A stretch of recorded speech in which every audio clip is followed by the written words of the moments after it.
All right, everybody. How you guys doing tonight? Doing great. Sorry, I was just doing that to buy me some time. I was trying to take care of a couple things there, and I'm gonna turn my phone down because I got notifications popping in here, interrupting me. Oh man. Oh, that's cool. There's other people sharing posts. Of course, I got new people trying to share posts out of the E.C.B.R.O group. But when they share it, the same thing, they don't share the actual post that they're sharing. It doesn't show up. All it just shows up they're sharing the name. That's all they're sharing. So I don't know why they keep doing that. It's weird. All right. So what's been new with you guys lately? How was your weekend? You guys enjoying your holiday so far? Yes, very much. Awesome. I see we got viewers on already. I'm gonna jump to the live chat. And one thing I do want to mention while we're on here, I know we're gonna get into discussing a few random goodies here and there, and but anytime for the ones listening, watching, if you got questions about anything, you want to hear our opinions, and hear us discuss it, please share, speak away, ask away, or anything that we might have to bring up. If you have a question about it, we most definitely want to hear it. So, and I'll be watching the live chat throughout the show. So, and if you're new, if this is your first time just jumping on, listening, this is an open discussion, but we always have fun on it. So, but if you feel up to it, go ahead, please subscribe if you want. I can't force nobody to subscribe. Let's see what we got going on here. All right. Oh well, we got a lot of Happy New Year's starting off on the. That's awesome. Happy New Year's to all of you that are tuning in right now. Oh wow, we got 7 viewers just jumping up. It went from 4 to 7 in just like 2 seconds. Sweet. Now, Sam, you wanted to talk about your vocalizations again. I don't know. I know you mentioned you were talking about wanting to get your family on here. I don't know. Were you able to get that arranged or rearranged Well, I'll try to arrange it in this upcoming week. Oh, okay. But it would be great to get them on there. Right. I did get to. I went out this week, past couple days. Well, yesterday. Yeah. And the only, it just seems like last year when I was out in the wintertime, it was just dead. Everything's just dead. It's just different than in the spring and in the summer. It's just, and even in the fall, it kind of tapers off as far as activity or anything that, looks like it might be something. Because when I was up there yesterday morning, it just, I was just amazed at how just quiet everything was, and it just, wasn't much going on, Oh yeah. Yeah. Hold on 1 second. I hear Shaky typing away. I'm not typing. Oh, somebody's on my neck. Oh, okay. I was wondering what that noise was. Hold on. I was gonna respond to you there, Sam, but I was trying to multitask there. Michael Cook is trying to get on, but he's having trouble with the link that I sent. So, well, yeah, I don't know. It's this time of year where you got a lot of hunters that do get out in the woods and stuff. And I don't know. I think it's very mysterious because a lot of hunters that have experienced stuff in the past. We're not saying it happens all the time, but I know I had a lot of hunters actually reach out to me after sharing a post in one of the local Virginia Bigfoot. Not excuse me, it wasn't a Bigfoot group. It was a hunter, whitetail hunting group. So I don't know. It was very interesting. Um, Yeah, a lot of them, different people. The oldest one I got out of there was about maybe 5 years old, which that still wasn't disappointing to me to hear that. Most of it was in this past. Some of it was this past hunting season, this or last year or whatever it might have been. But yeah, some people started sharing some pretty weird stuff, which again I found it interesting. They came out throughout the hunting season. Shows old conversation. Shows old conversation. What in the world? All right, Michael Cook. I don't know what to tell you. Michael Cook is trying to get in through the same link that I'm sharing to him. I don't know why. He said it's showing him old conversations. That it shouldn't be no conversations. It's a live stream. I don't know. Hold on one second, guys.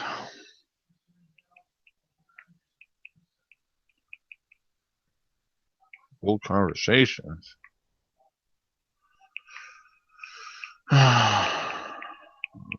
We are. That's interesting. Hmm. Yeah, maybe he has something to do with his Google account. I'm too tired to keep messing with this link and trying to help people get through. My brain's tired. I can't think of if they can, they can. They can't, they can. I can't do nothing about that right now. Okay. We're waiting on a couple others to jump through too, possibly. I'm not sure. Baltimore, if he gets time, he was going to try to jump on too, which would be cool. I sent the link to Tracy, but I'm not sure what he's going on, if he's working or what his situation is. Let's do it. All right. Well, Debbie made it home in time to watch it. Awesome. All right. Well, pretty much. I just thought we have a open discussion tonight. Have some fun. First of all the viewers and watchers, whatever, Happy New Year's, everybody. So, shoot. I'm gonna let you guys take it away for a few minutes and discuss a couple things. I got to take care of one little minor thing here. I'm gonna leave. I'm gonna let you, Shaky and Sam. You got to go at it while I'll be back in a few minutes. If you guys can bear with me. So you guys are running the show, so I'll be back. Let me mute this. Hey, Shaky, there? No, I'm not here. I didn't think so. Hey, listen. Yeah. So the thing, what I've been checking out the past few days are, these so-called tree breaks, bends, X's, structures, and whatnot. And it's, I think my view on this. I think that 95% of it is nature. Trees just grow different ways. They reach the sunlight, and they'll grow different directions in order to reach it. So, so I'm kind of disappointed in what I'm seeing put out on the internet as far as tree breaks and bends and whatnot. What are your thoughts on that? Well, trees get broken in a lot of different ways. I'm not talking about big trees. I mean, we're talking about small trees. I've seen bears snap trees off to get the berries that are produced by the tree. Bucks rub trees on to rub the velvet off their antlers, and even once they're walking through the woods, they can get an antler tied up in a tree limb and have to snap the tree limb to get free and go on their way or whatever. There's a lot of possibilities for a tree break. The ones I post have been twists. If it's been twisted and snapped off then I'm not even saying what it is. I leave it up to whoever looks at the picture to come to their own conclusion. I'm not going to say what it is, because I didn't see what did it. Right. I didn't see what did it. It's just like circling a picture. You know what I mean? It actually takes the shit out of me. Yeah. I can't stand it when somebody circles a picture. And it's the same thing. It's the same damn thing. Don't put a picture of a tree break thinking a squatch broke that tree break when there's 1,000 other things in the woods that could have broke that tree. Correct. Yeah, I agree with you, man. I used to get excited when I first started out, doing this research, and then you're out there more and more, and you start looking at it more and more, and then, you're exactly right. Especially the deer rubbing their antlers against the tree. They, especially one that's almost dead, and they'll break it right off. So I agree with you. There's been a few tree breaks in my area that I've had concern with, but that's around where I've leave those experiments. And they're broken up in the very, very tops of the tree, in the middle of the tree. And so those I can't figure out. And, they're in just one area. But it's the ones that are bent over, maybe broke 2 or 3 feet up. It's different if you see a path of it, then it might raise concern. But here lately, I've kind of shunned away from tree breaks and whatnot, and trying to, go in a different area and not look at that as much as other things when I'm out in the woods. I just wish that when people go out and research, they're not thinking that everything that they're seeing is Bigfoot related, because it's not. And, it's a big, big misconception in the Bigfoot community that all these tree breaks and bends and X's and whatnot are Bigfoot related. These X's that everybody are seeing, in my opinion, 95% of those are, they just fall, and they fall in an X, and, it just happens. What do you think about that whole X theory of people seeing them?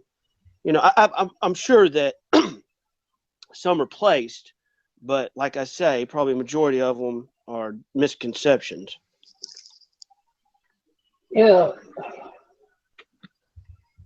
People want to believe in certain things so bad that their mind sees something that they don't think would be in nature. All right, so if you're walking along and you see 2 trees and an X, why would it be an X in the middle of nature? That's not possible. So it's got to be something else. But yet it's not. It's just something that did happen. Things happen. Things happen. Unless, I don't know. I come from the show me state. I want to see it. I want to see it naked. I want to see it happen. I can understand these things building nests. I can understand that. Primates build nests in the wild. That's nothing. That wouldn't surprise me. There's a lot of animals that build nests. Squirrels build nests in trees. Then that just I can understand. But the tree structure thing and the all the structures just and another thing is there's so many people in the woods nowadays. If you're out in the woods and you think you're the only one in those woods, you're wrong. I don't care. There's somebody else who's been out there. Because you're out there, somebody else has been out there. Mm-hmm. You're not the first one into those woods. And it's so many people are doing that survivor man thing now. They're doing that survivalist thing, and they're going into these woods and trying to live for several days, and they're building things, building their little structures and whatnot, and then they leave. And then maybe a year, 2, 3 later, somebody comes in the woods and finds it, and it's all weathered and whatever, and people are like, "Oh my God, look, our Sasquatch lived here." I think a lot of it's man-made, and it's getting confused. Yeah, I mean a lot of it, I think that's posted is, I used to make all kinds of different lean-tos and structures whenever I was a kid growing up. Not to say, a lot of kids these days don't get out in the woods, and that's unfortunate. They're on their phones, chasing the Pokemon or whatever the kids are doing these days. But, it's unfortunate that we're losing a lot of the youth to technology when they're missing out on some of the most beautiful scenery they can get. You know what I mean? It's Yeah, the real education is outside. Yeah. hey, glad you're back. Yes. Yeah. Sorry, I was trying to get. All right. I just tried to help Michael get in here. He's still having issues. It's on his end because I told him everyone else got in here with no problem. So I can't help him no further. I even sent him a direct invite from out of here using his email address to his Google site. It didn't work that way either. So I don't know. He's just gonna have to be shit out of luck tonight. I can't do nothing about that. It's out of my control. So that's what I was actually trying to work on. Hey, I see that David Parker on the live chat says that he found a 30-foot hickory tree jammed into the ground with the root ball inverted next to an oak tree. I wonder if he's got a picture of that. I'd love to see that. Hold on. So, if, David, you could send that in to us somehow. That would be phenomenal. All right. What was it now again? He's on the live chat. Oh, okay. You talking about a root ball? Mm-hmm. Well, now he says later, everyone. Yeah, I see that now. Okay. Oh. That would be something right there. What's Rod Dupree saying? I don't buy the whole tree structure thing. I've been building survival shelters in the high country my whole life. Give it a season. Give it a season. Come back. Wait, hold on. Whole life. Give it a season. Come back. All that's left is mysterious limbs sticking out. Huh. Interesting. Yeah. Yeah, I come across a lot of different various structures. I don't know what you guys are really talking about. I had my microphone away from my ear.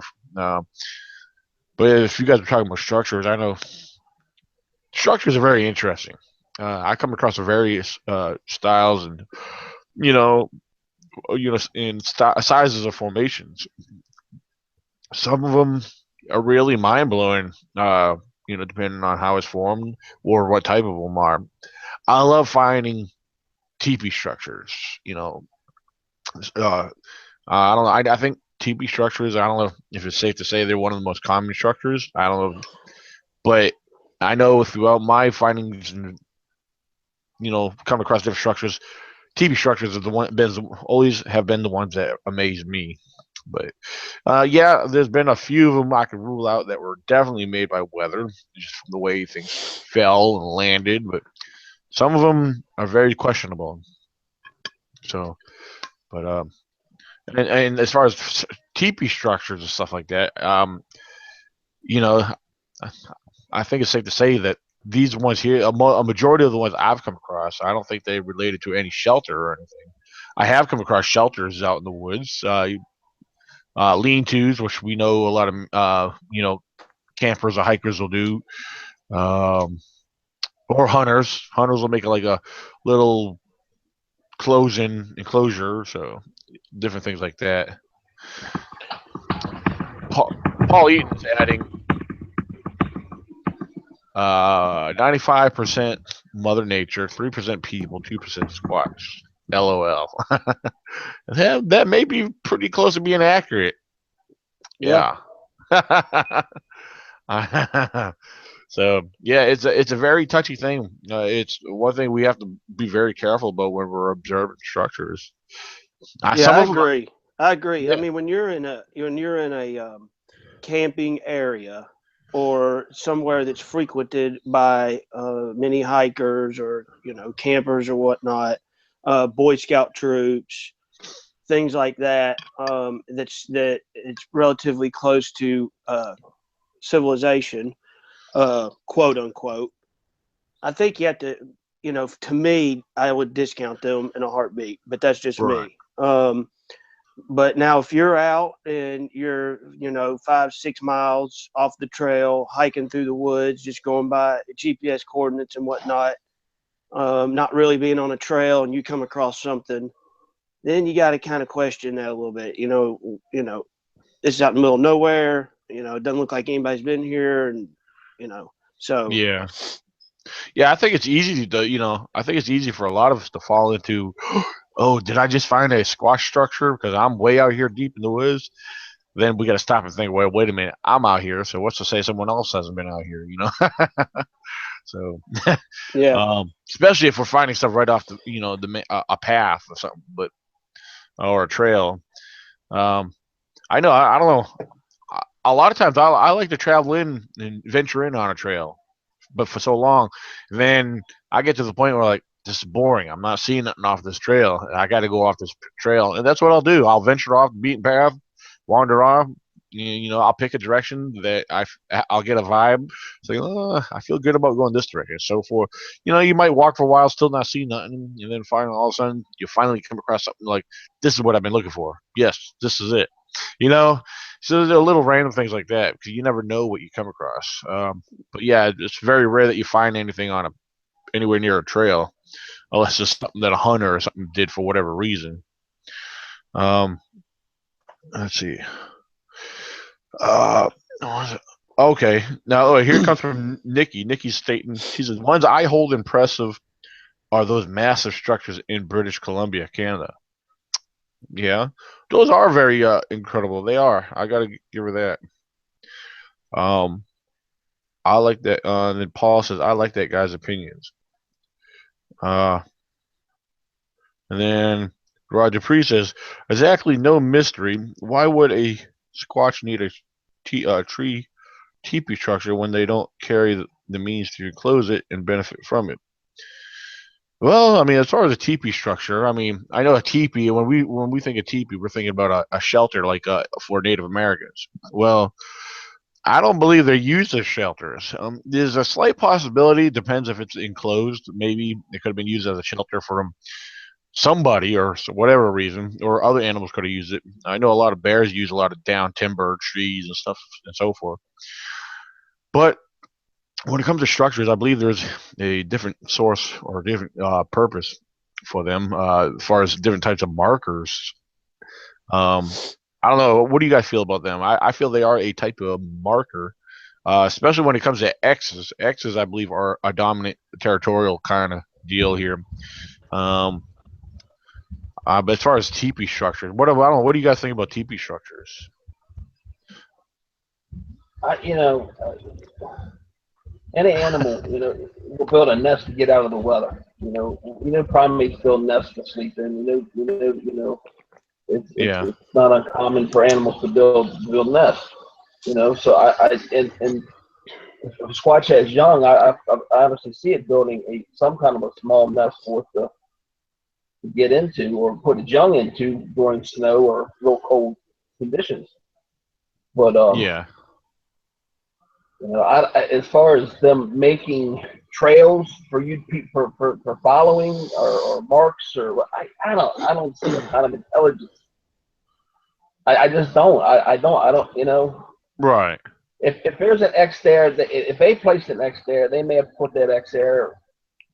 Maybe they do have an instinct in them or an intelligence in them to where one group lives or another group lives, and that X is to let each group know don't come into our territory. Maybe so. Right.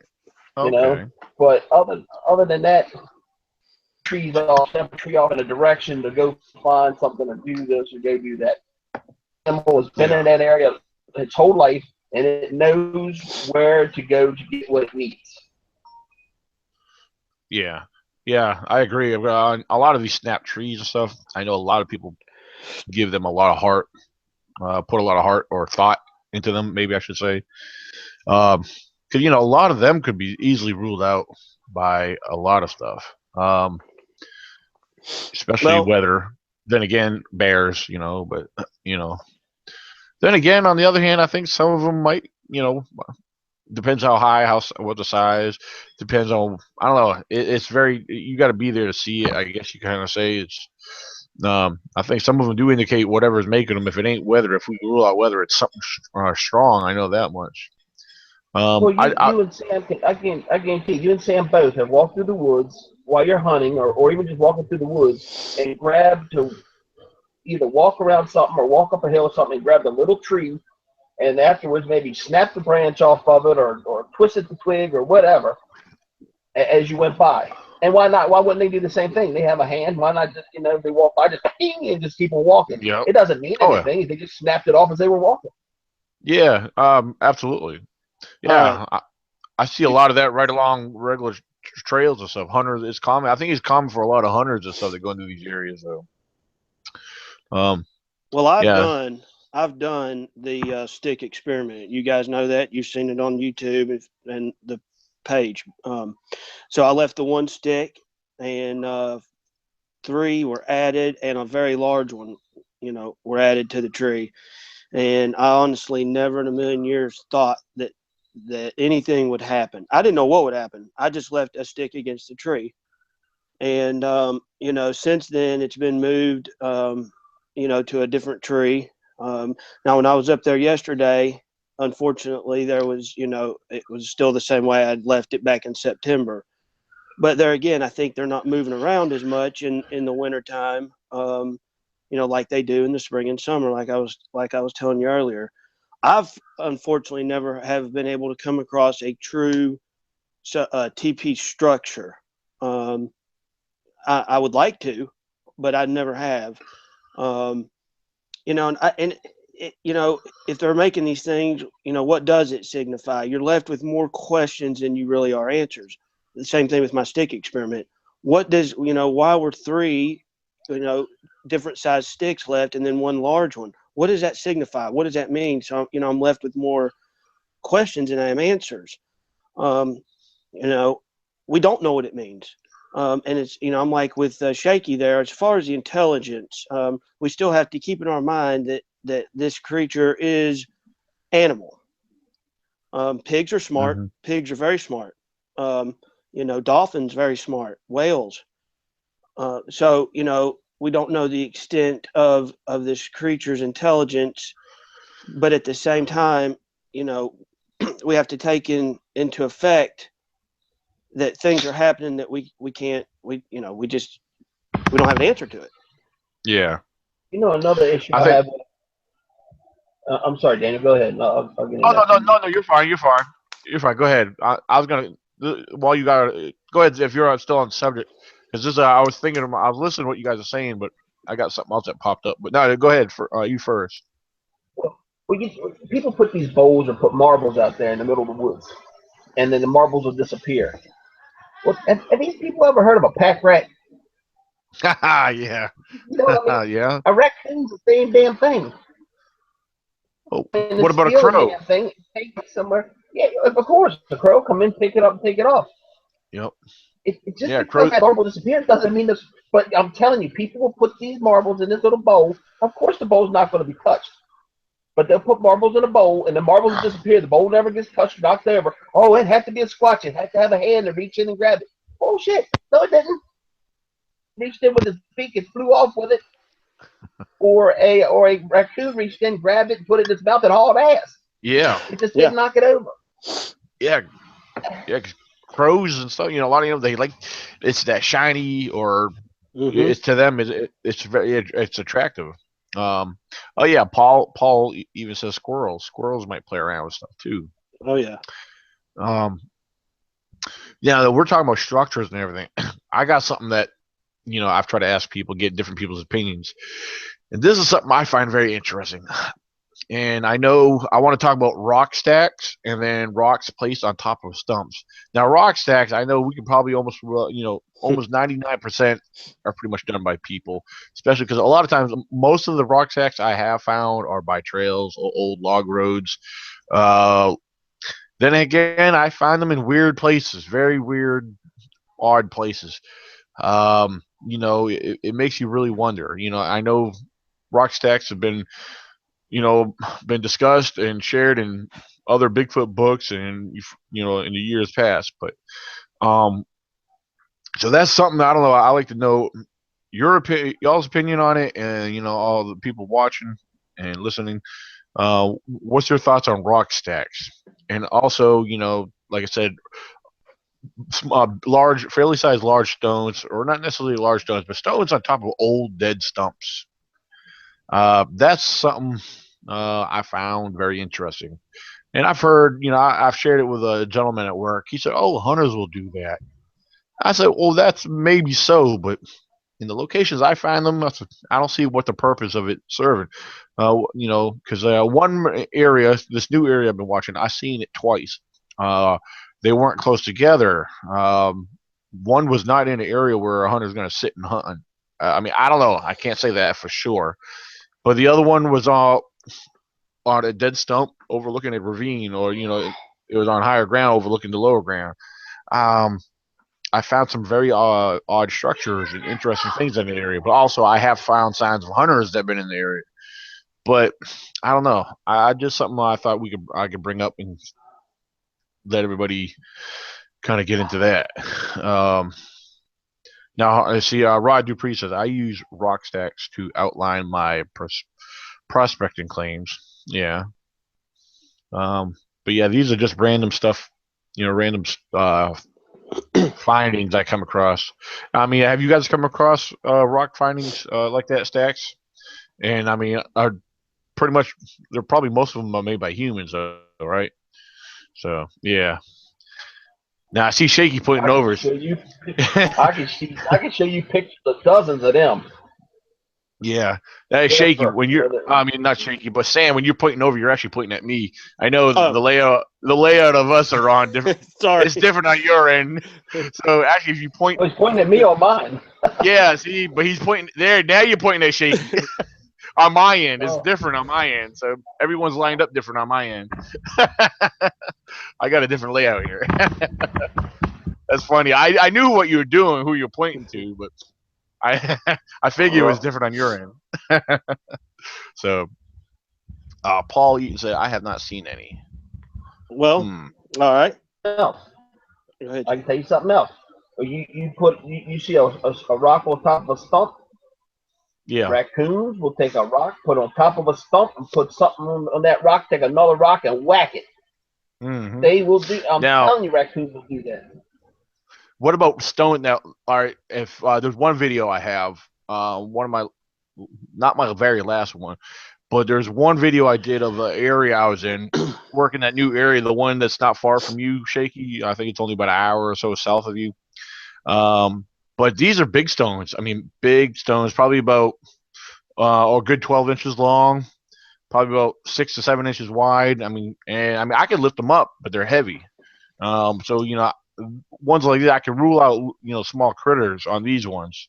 But the two stones, I'll have to share the video with you guys later. But on the stones, they were almost a similar appearance. One thing that I found interesting about these stones, they were very similar, and they were maybe a good quarter mile apart, and they both have an edge on one edge of them. Like they kind of like shape kind of like this, and they come down to a very sharp point.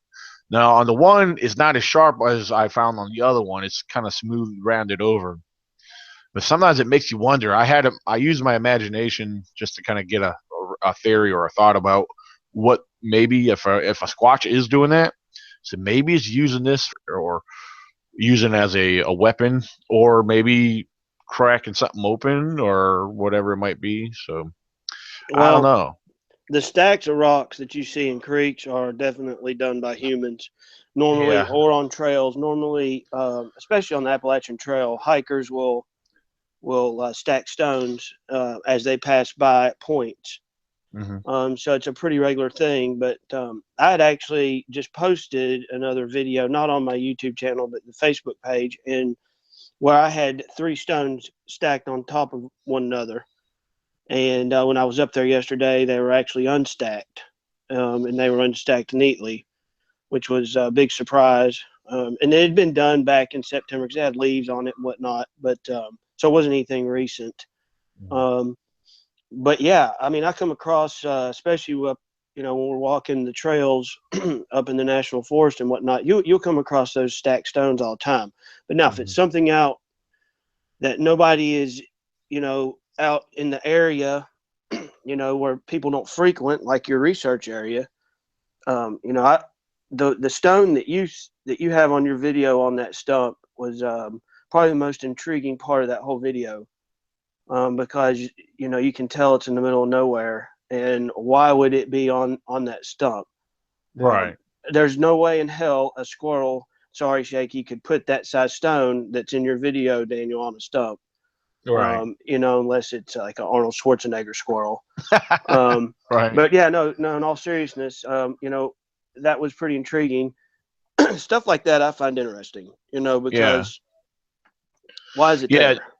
Yeah. No, you might have been, I think you're referring to my latest field video I had of the 2-hour film. I know I had that in that one, but then there was one I had in a whole different area. I pointed out where there was actually 2 different rotted stumps I came across, big heavy stones. That's it.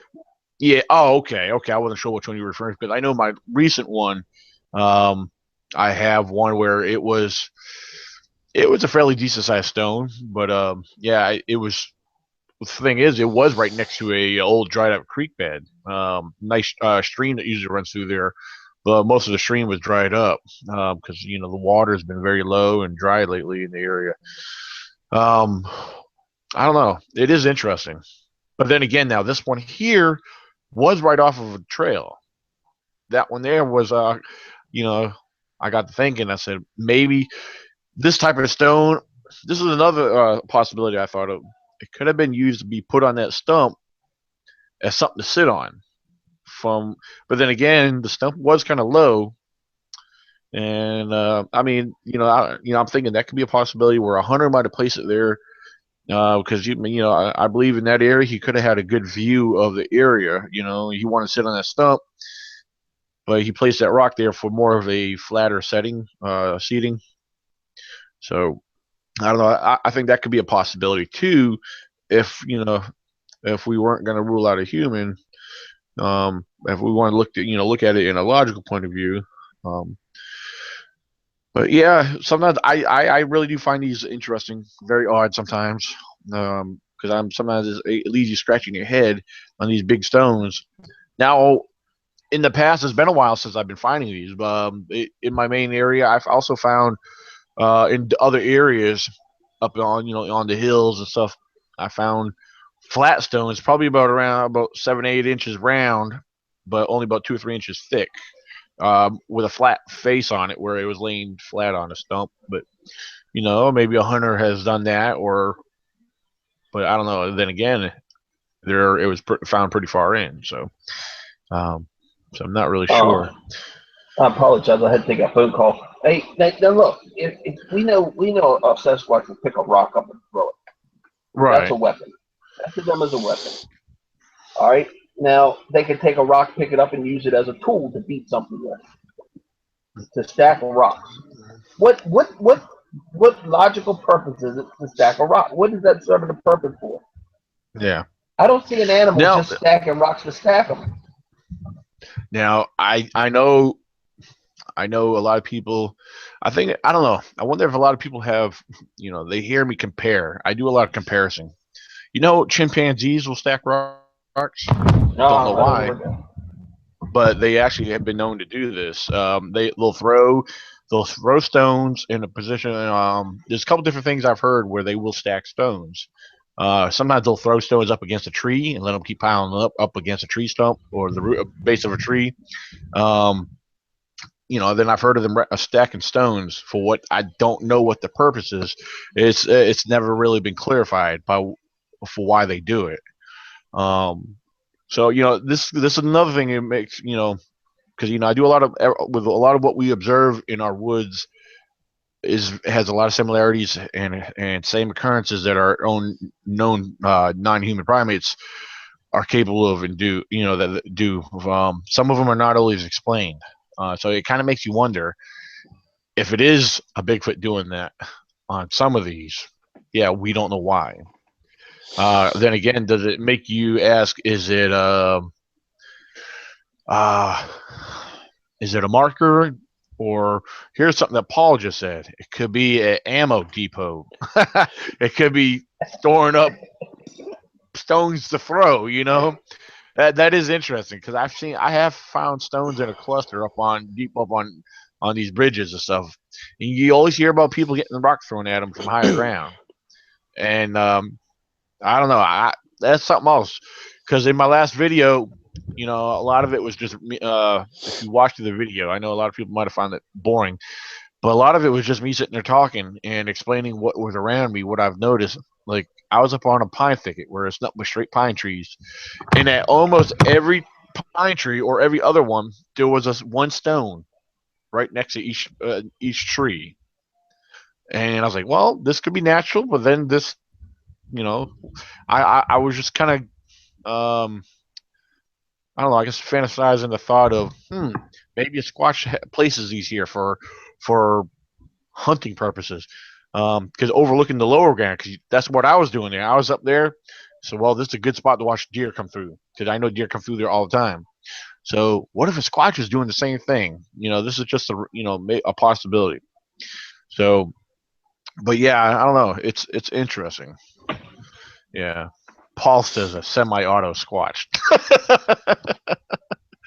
Now, I wonder if they place rocks around for food.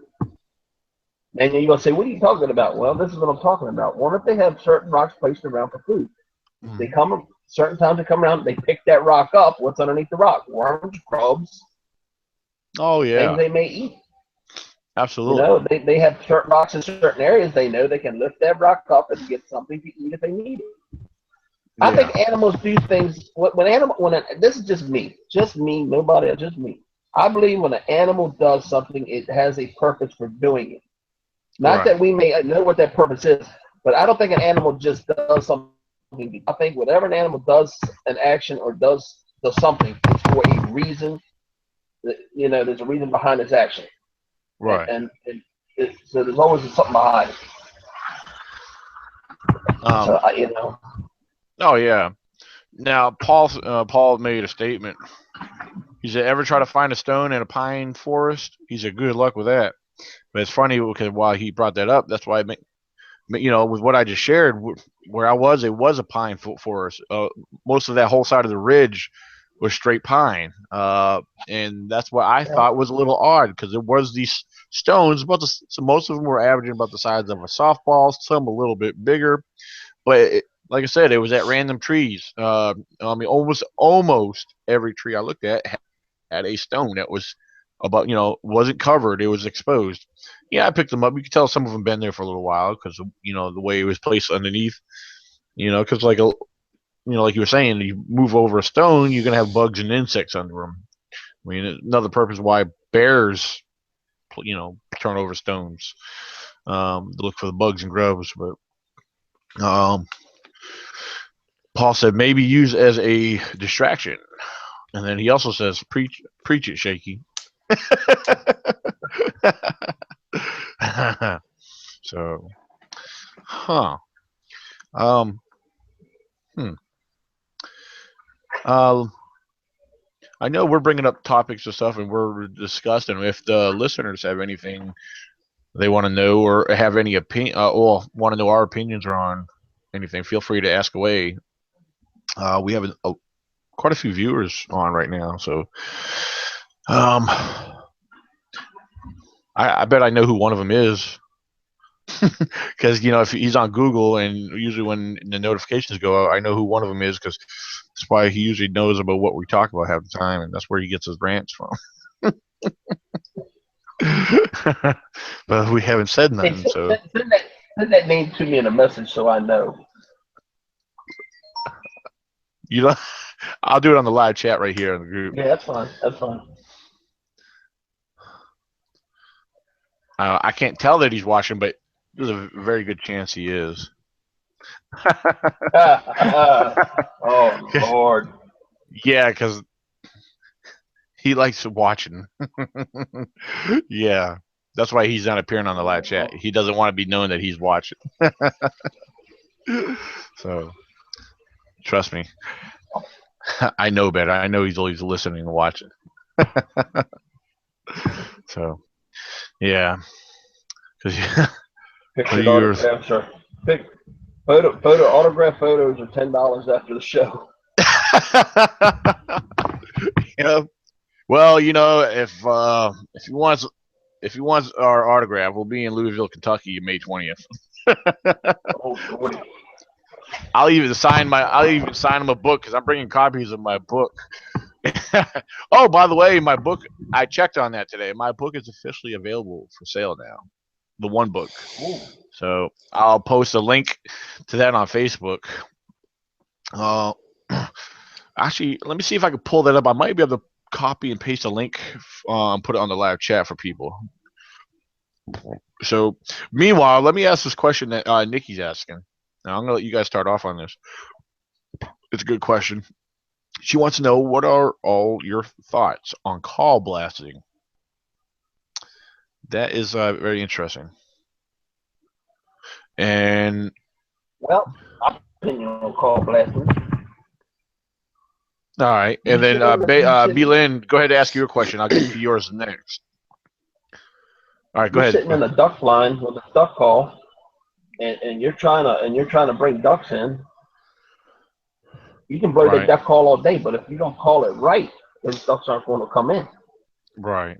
So you have to have something that's exactly what they want to hear, or that's exactly authentic.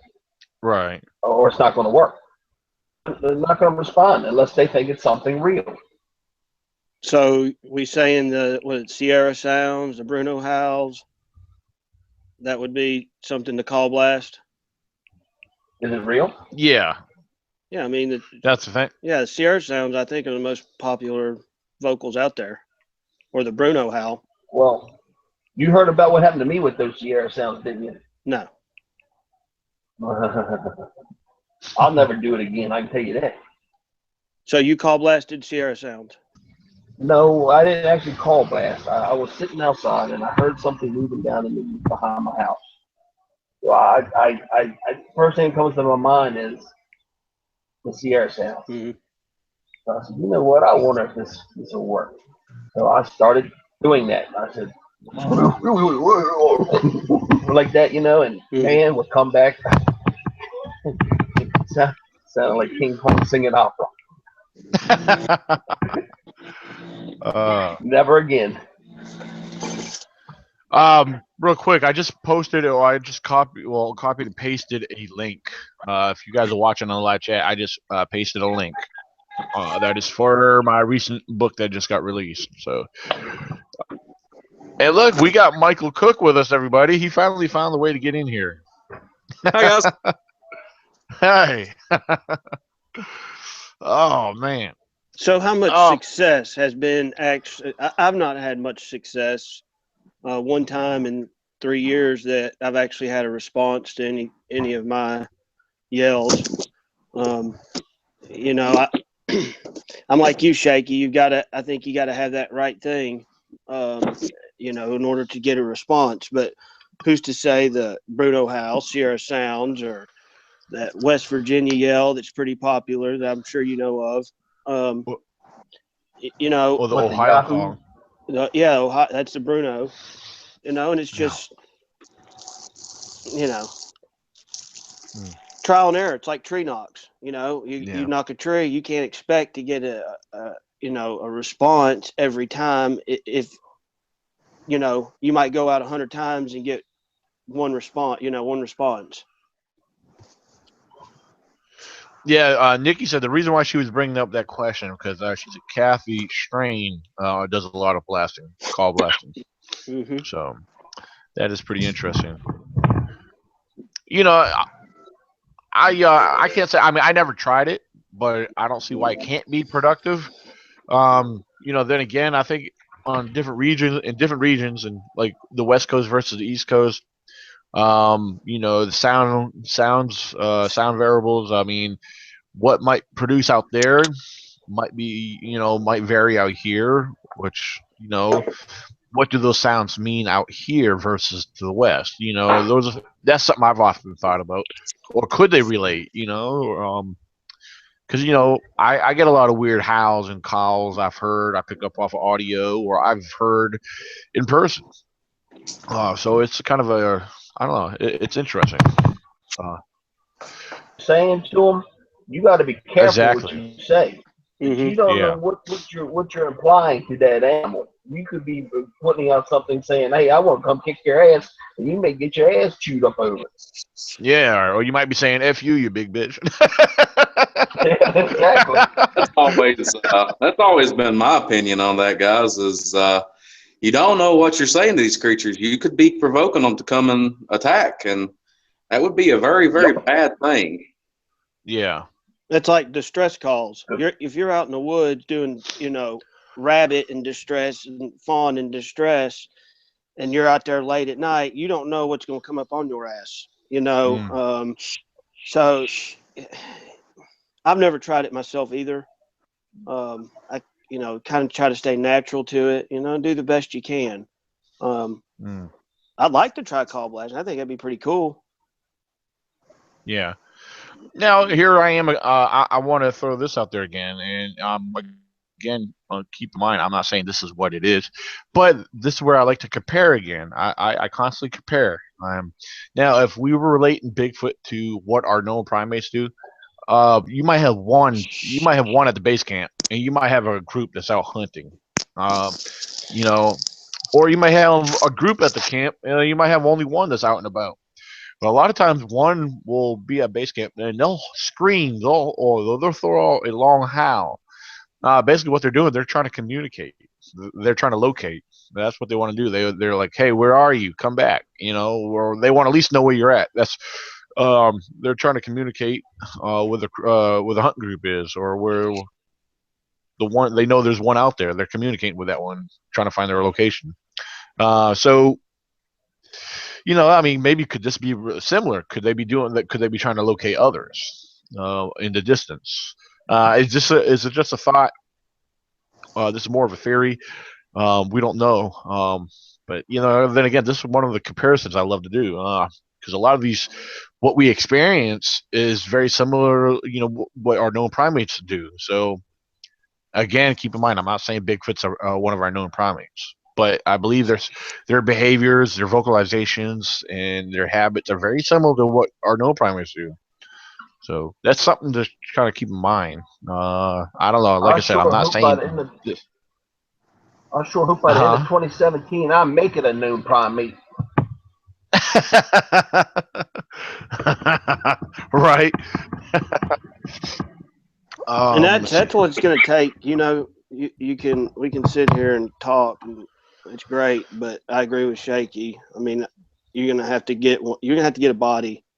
Mm-hmm. And I know we've discussed this before, but I mean, it's like any other creature or known, any species that's been discovered.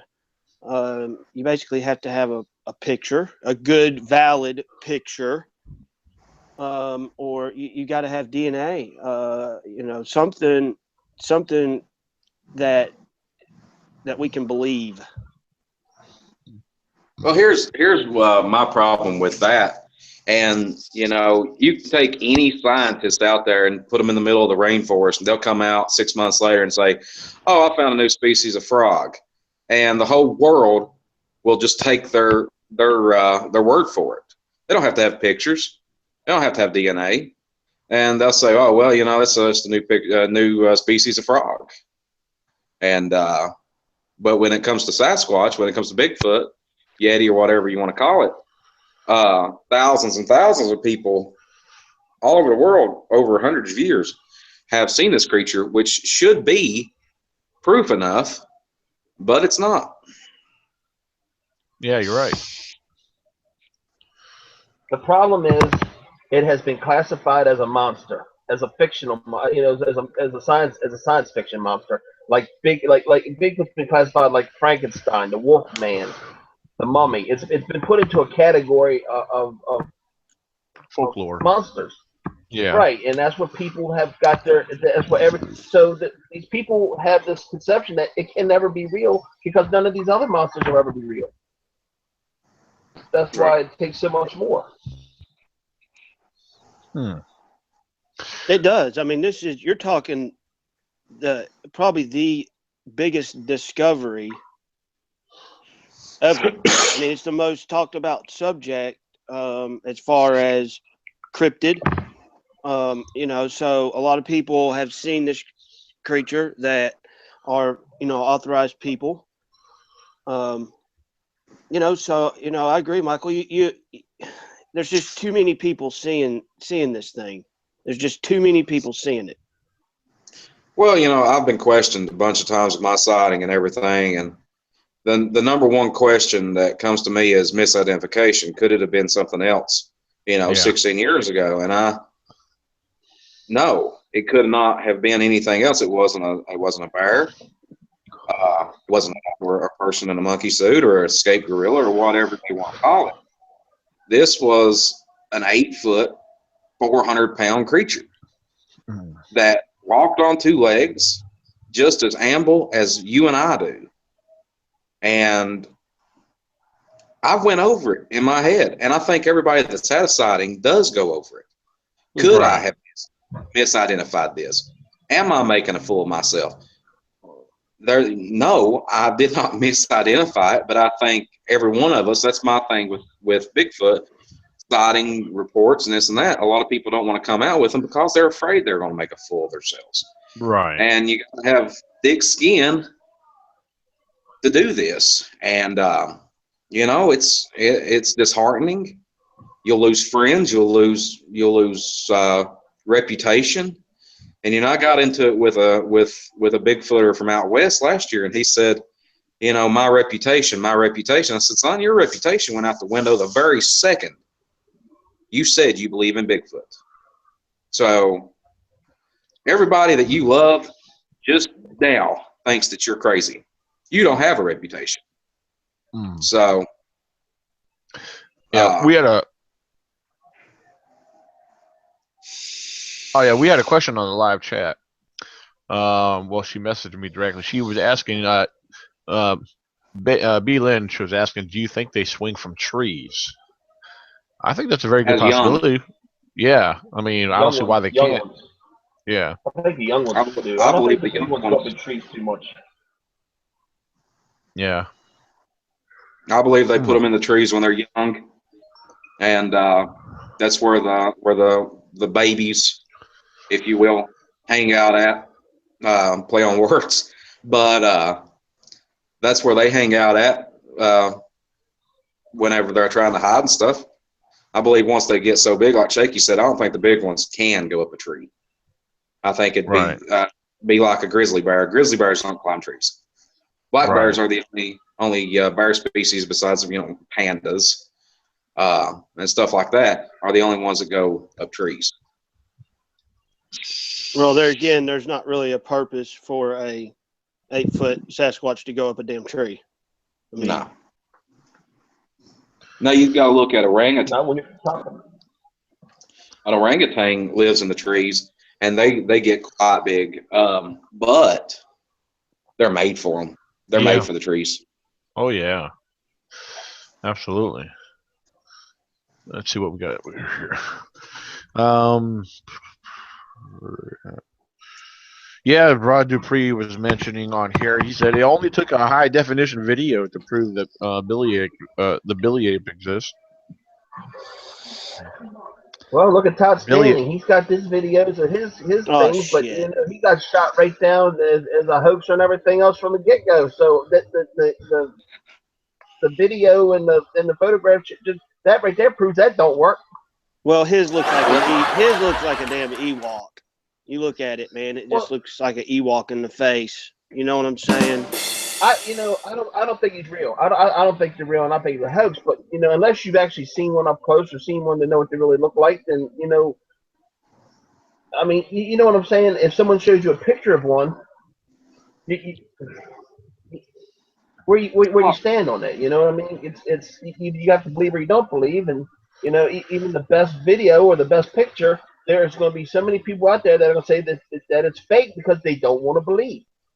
Yeah. Well, the problem that Todd had when, and you can call it a hoax and it's make believe and all that, what Todd Standing done, and it is. But if you've ever heard the story of what he done, actually, what led up to the video that he came out publicly with, he saw this thing and he says, I'm direct quote, and I'm not saying this.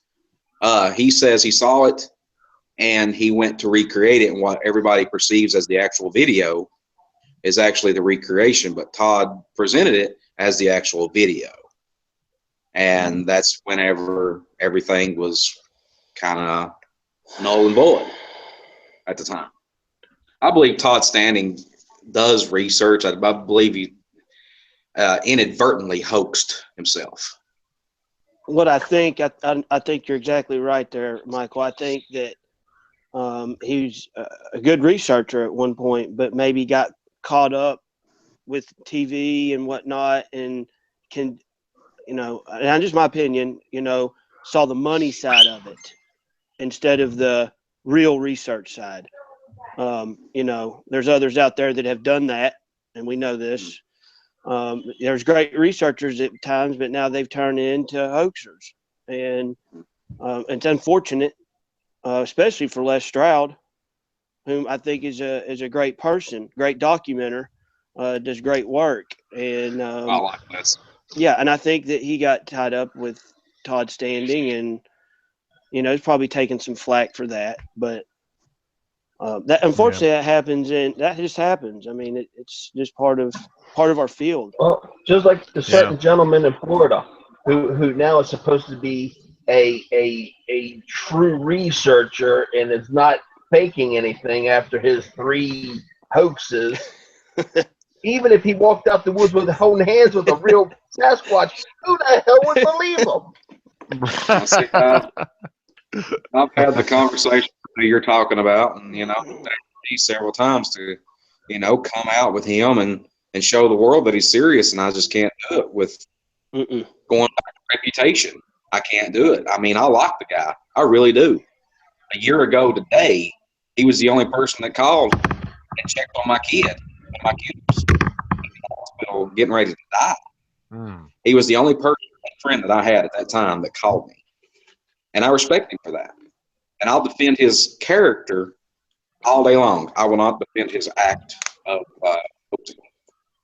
And I tell people that all the time when they ask me if I'm friends with him. Yeah, I'm friends with him. Good. But I don't go along with him on that. Yeah. But there again, you got see how much publicity he got, how much money he's made. Because a lot of people are attracted to that, unfortunately. I don't know why. And how bad has it hurt the Bigfoot community? Yeah. How bad has it hurt Bigfooting? Well, people are going to think everything's a hoax. I know for a fact that the money that he made, now some of it was personal gain. That's no doubt. But he did donate a lot of money to very good causes. He saved a homeless shelter down in Daytona Beach from getting shut down.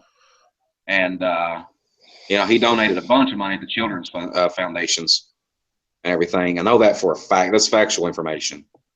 But what he done with the rest of it, who the hell knows? Hey, there's a flyer for, Daniel's got our flyer up.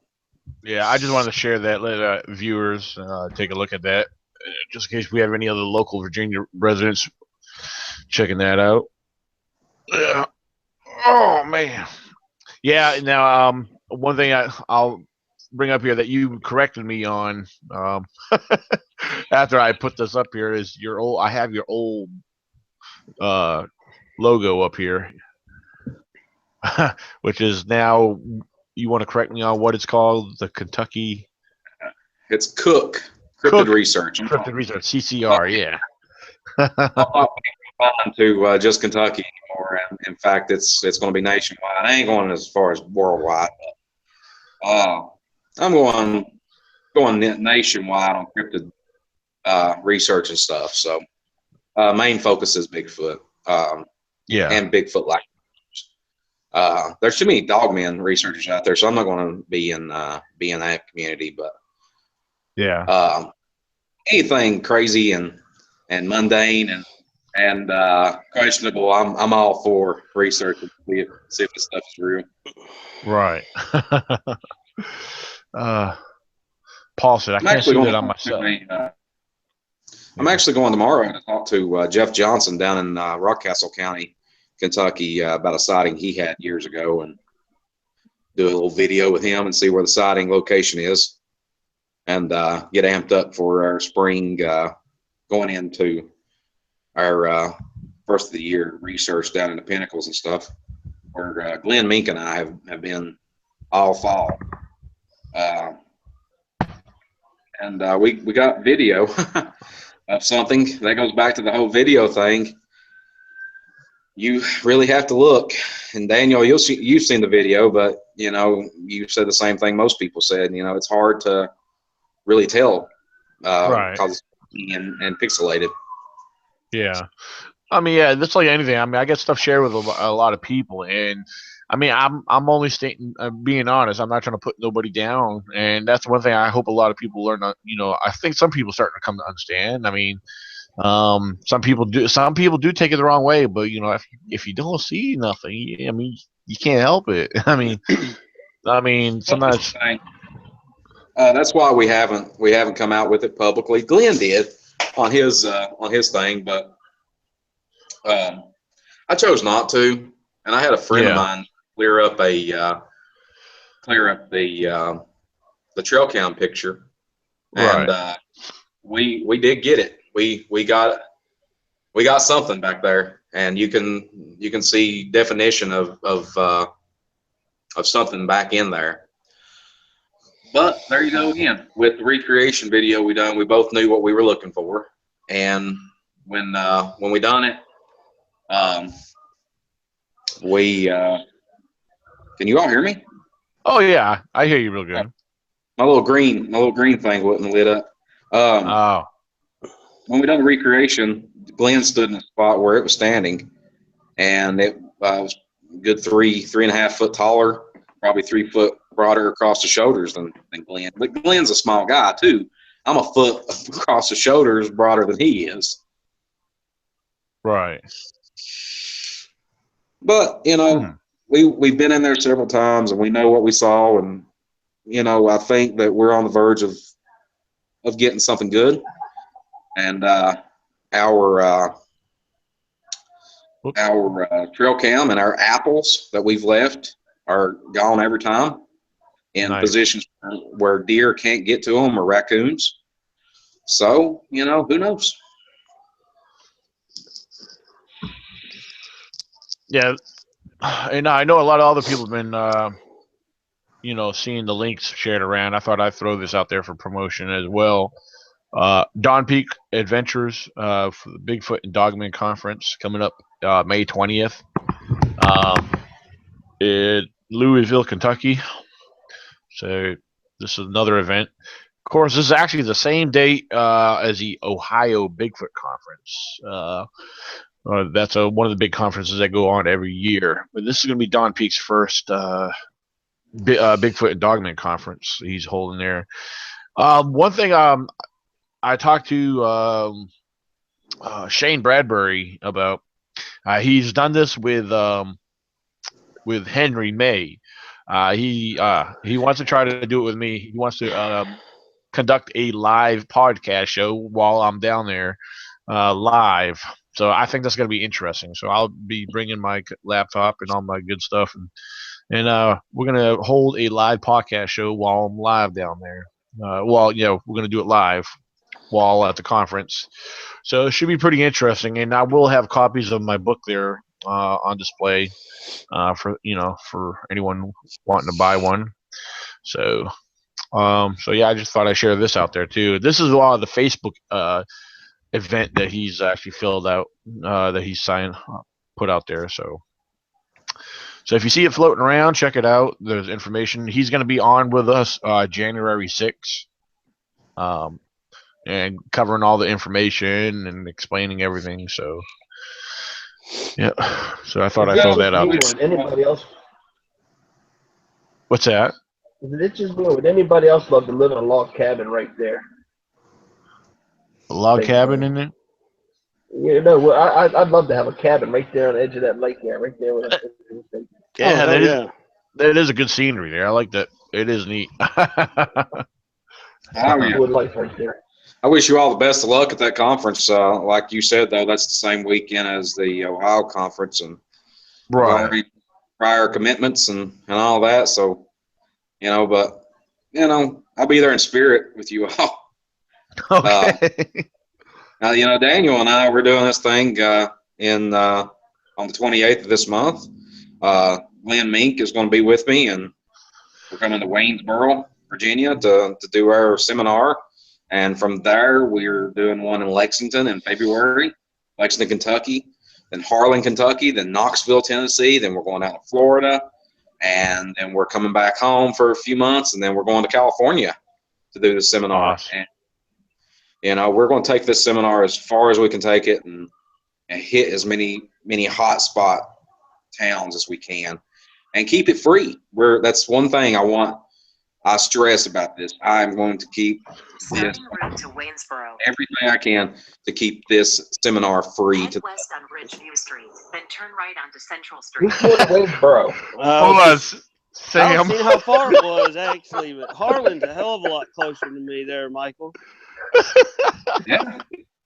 I was like, Really? look how far Waynesboro is. Yeah, well, Damn. I forgot you live about a good hour or two south of Tracy, because I've been down Yeah. to Tracy's before, and Tracy's about a good 3 hours south of me. So 3 hours and 45 minutes. yeah, Sam, you've been to Waynesboro before, didn't you? Did you I meet went- somebody in a Chiefs Oh parking yeah, lot? that's right. I forgot. Yeah, I met somebody in Waynesboro. his That mentor. was a lot of fun. Yeah. He went to go meet up with his mentor. My daughter just thought joking. I was freaking nuts for meeting somebody there in Waynesboro. Oh my. Forgot about that. Yeah. Well, talking about free events, the E.C.B.R.O is camping. Our first camping expedition, public expedition, is going to be June 24th through the 30th. There is a Facebook event created for those who want to attend. I do not have the actual location posted in there for the very fact that I'm not just going to post it publicly. For those who are serious about that do plan on attending, they will get the actual link information. Some individuals are familiar with the location already because these people have been involved in the past. So anyone that wants to attend, just join the Facebook event, and we'll take it from there. But the Hey, guys, E.C.B.R.O camping events are all free. So I'm sorry, come again. I got to go. I got to charge my phone and everything and settle down for the night. But everybody, remember 28th of January up in Waynesboro. Glenn and I are driving 297 miles to hang out with Glenn or Daniel, and we'll see you all then, and maybe make the next podcast. So you all have a Awesome. great New Year. Sounds You good. too. Thank you, man. Hey, you know what? I just thought about something. Maybe I'll set up my laptop, and maybe we'll broadcast the seminar live. That's a possibility. It's going to be January 28th from 1 to 4. So maybe I'll put the laptop, I'll put the camera on us, or, then if somebody speaks, while somebody's speaking, I'll turn around and let the camera catch them, So I don't know. That's a possibility. I don't know. That's something maybe we'll have to play by ear if it works that way. Or I could do a Facebook Live event. It might be easier just to broadcast it live from my phone. So, so yeah, that way everyone gets to see how that works out. Something to consider or think about. Oh yeah, Tracy messaged me earlier. He's been out squatching all day, so that's why he wasn't available or nothing. Let's see. B. Lynn says, I'm far on the East Coast, island off the coast. Paul said, I'm about the island of the coast of Maine, north, or whatever, I don't know. Like 1,500 miles away. Huh. What? Oh, wow. I don't know. I'm just reading random comments put up on the live chat. Yeah, B. Lynn says, yeah, set up live. I hope that might be a good idea. We might try to do that. That might be a good attempt for us to do. I might set it up to where, because me and Michael, we're both going to be speaking at that event. So yeah, hopefully we get a good turnout. Like I said, I got that flyer. I have it on Facebook. I have it in the local Virginia hunting groups. And I've actually had a couple people share it. I got people tagging other people that's not even on my friends list. So like they're reaching out to these other people, like, hey, check this out, blah blah blah. Maybe these other people might know something, or so that's a good thing. I noticed that the last couple of days, people are tagging other people and stuff. So, and I checked into some of these, like, try to get an idea of who these people are, and a lot of these people live local within the county here, and some of them I noticed they're very big hunters. They're so, and some actually live right over there by my main research area. So maybe they've seen something too. So that it's almost exciting. It makes you wonder, So I don't know. We'll see. We'll see how that works out. We need to somehow, Daniel, create a database Yeah. for sightings. You know, for everything that's in ECBRO, especially the Virginia area that we cover, you, I, and Tracy. Oh, absolutely. Because it's a whole corridor up and down through there, and see what the correlations are between mine and yours and his, including and Shaky, because you're pretty close to the Virginia border as well too. I mean, you're in the same patch of mountains, right? Yeah, Oh, I'm only 45 minutes driving from Winchester. So yeah, so we need to somehow come up with our own database, kind of like BFRO has, instead of it Yeah. being nationwide, just within Yeah. our community. You know what I mean? Right. I have something I've already have established. It's not. I mean, it's put together to where I can understand it and I can look stuff up. But it's actually one thing I'm trying to work on updating it, where I could distribute it a little bit more easier. I mean, because right now the software that I use is the same software that I use to create my, do my writings for my books. Because I could do um, right now my database is designed in the form of a spreadsheet on my computer. So that's something else I'm working on. To find a better way to you know turn that into something different where I could use it, where I could place it on my website. Yeah. So that's something I'm working on. Well, when you have these town hall meetings and whatnot, the seminars, you need to put a map out and let people take an ink pen and put marks on these maps so you can find out where these clusters are and everything. Like, and I hate to say it, but like they do in Finding Bigfoot, and find out where, and that way you'll get that idea of where these things maybe are traveling or congregating or whatever they're doing. It'll give you an idea of the region they're in. Right, absolutely. So, I'm going to talk to Michael Cook about that. See if he wants to. Well, I could do it. I mean, it doesn't matter. I could buy. I need to. That's what I need to do. I have topographical maps of certain areas I've been covering, and I have on mine where I actually mark down other reports, not just my own experiences, encounters, but I've have other people. When people share stuff with me, I'll mark it down in that general area where it's happened, or whatever it might have been. So yeah, absolutely. I do have old Virginia big atlas maps, but I need to, they're old ones. I need to get updated ones. So go to DMV; they give them away free. Oh, really? I did not know that. Yeah, DMV has them, or the travel centers too. You stop at a travel center, you can pick them big old the kind you like a lady said the other night. You unfold it, and you can't fold it back up the same way. Right. Right. Yeah, them kind. Yeah. Well, that reminds me, I got to go to DMV soon anyway, because I still have to turn in my tags for my Blazer that I sold. So, yeah, I'll have to remember that. So, let's see. So yeah, that's something I think we could attempt to do. I don't see why it wouldn't work out for us to hold a live Bigfoot seminar. So everyone on Facebook could view or listening while we do that. So that should be very cool. Well, I don't know. Oh man. So I don't know. I'll tell you what, guys. If you guys have anything else you want to bring up, which I don't mind staying on here, unless you guys have something you guys got to do, if you guys don't have nothing else to go into tonight, I was gonna say we could call it a night for now. Sounds good to me. That's all I need to say.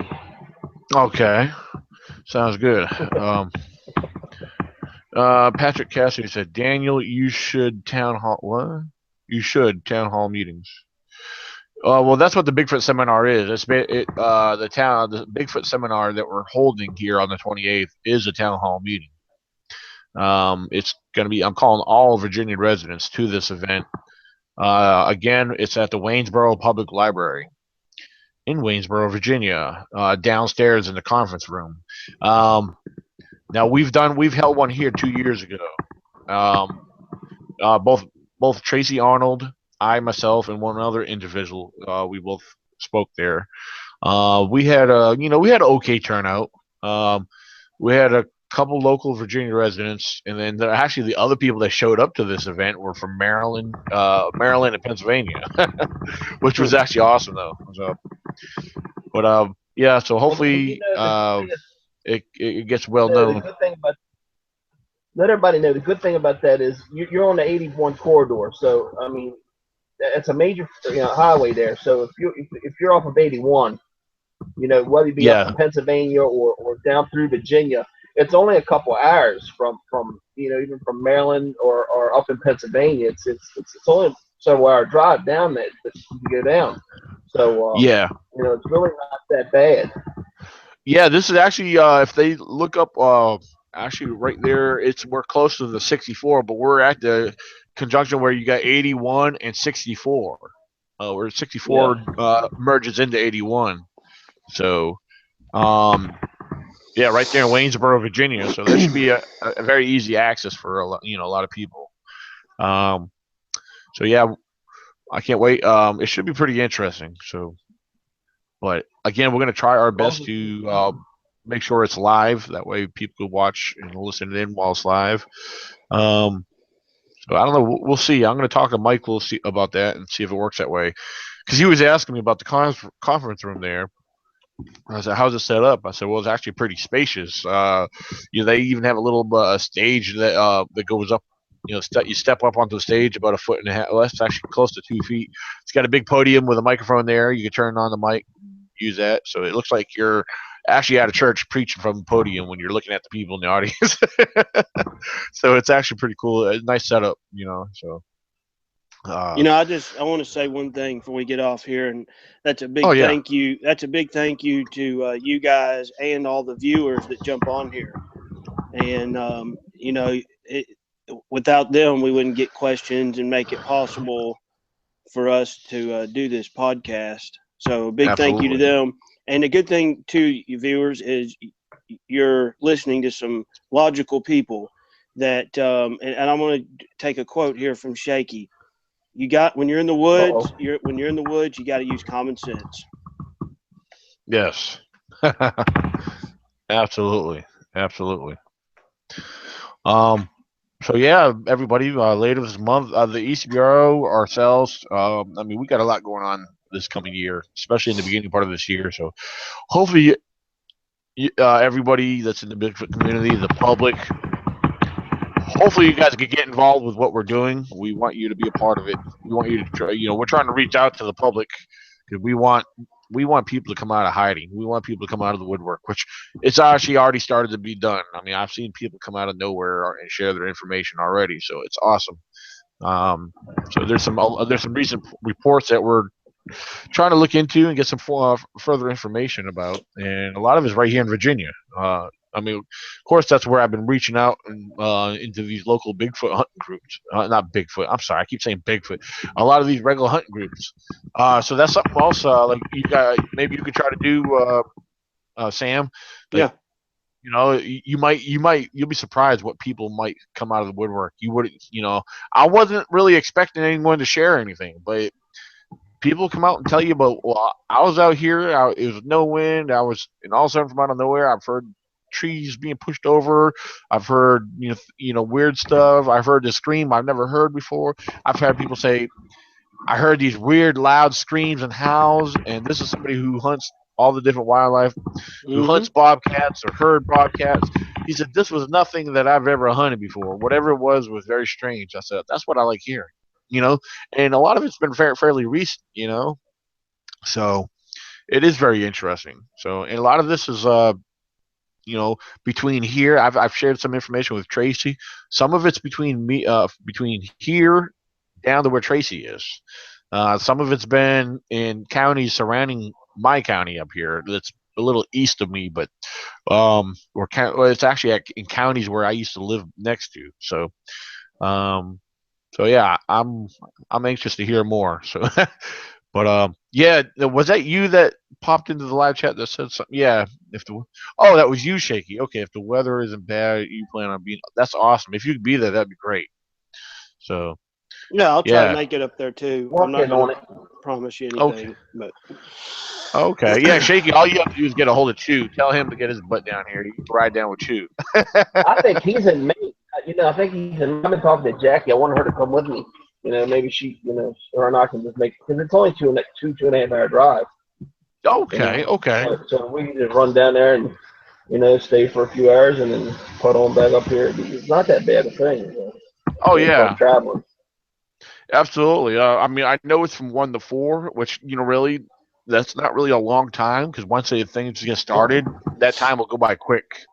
Because when we had one, I had a small town hall meeting last year, and it was actually right outside of my main research area, and we had a nice turnout. Uh, but I did most of the talking. Well, a lot of the people started sharing the stuff or talking, and we got into a nice discussion. But I mean, it worked out pretty good. So, but yeah. So yeah, this public library event, it's just pretty cool. It's not going to cost us anything to hold this event there. So yeah, we'll I don't know. We'll see. Hello 360. What's that? Hello 360. Bayland, I'm getting a little bit better because of the people like you asking for stories of their site. Oh yeah, absolutely. So here's somebody I haven't talked to in a long time.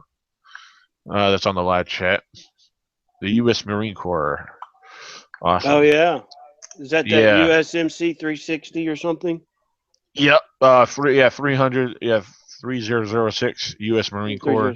Yeah. Yeah. Awesome. Huh. I want to say his name's Jeff. I could be wrong. I think his name is Jeff. Yeah, he's commented on a few of my videos. Oh yeah, pretty cool. Well, ladies and gentlemen, if you guys don't have nothing else to say, yeah, he said hi, Daniel. Hey.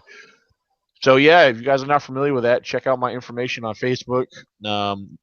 And I want to give this one more opportunity. I always try to make sure I let Shaky and whoever else is on the panel, like Sam, if you guys have YouTube channels, if you have anything, your Facebook group you want to share to promote, go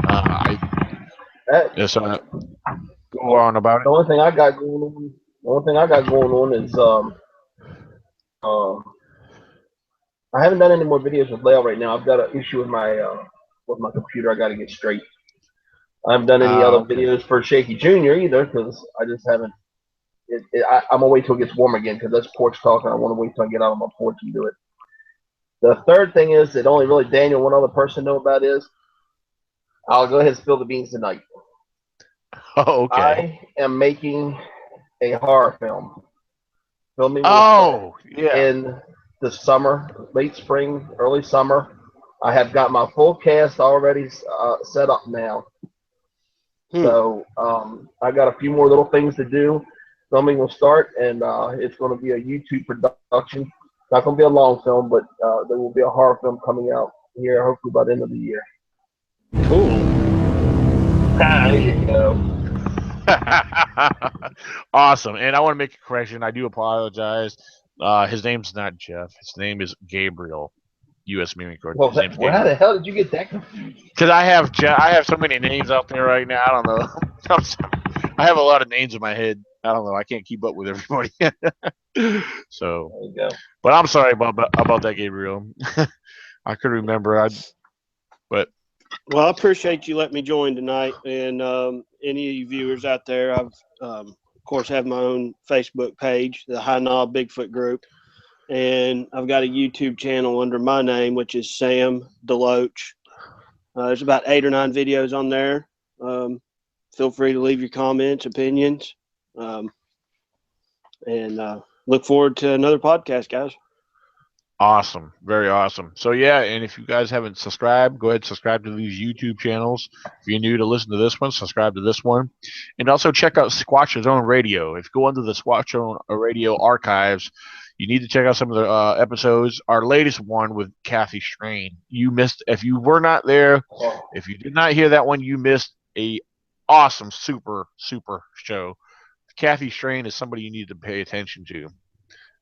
So actually, when I get a chance, I'll download. Yeah, what I might do is I haven't downloaded an episode lately, so what I'll do, I'll download it and upload it to my YouTube channel right here. So that way, some of you guys will get to listen to it here. But I haven't been downloading and uploading videos here to my YouTube channel from the Squatch on Radio because I want to try to keep it separate. I know Night Callers does it, but the thing is, I want people to start paying attention to the Squatch on Radio too. Subscribe to that separately because it has no affiliation to the YouTube channel. I think a lot of people, when I say I'm going to do a radio show tonight, it's not YouTube. So people need to try to get that in their head. Squatch on Radio is no affiliation to YouTube. It's blogtalkradio.com. It's an internet radio program. So let that be known. Squatch Zone Radio. Squatch Zone Radio. That's right. And well, thank you, B-Lynn. She said she listens to Squatch Zone Radio all the time. Sweet. That's because Daniel has the best freaking co-host in the world. That's right. Yeah. That's right. That's right. So. Yes, Kathy Strain was our latest guest on Squatch Zone Radio.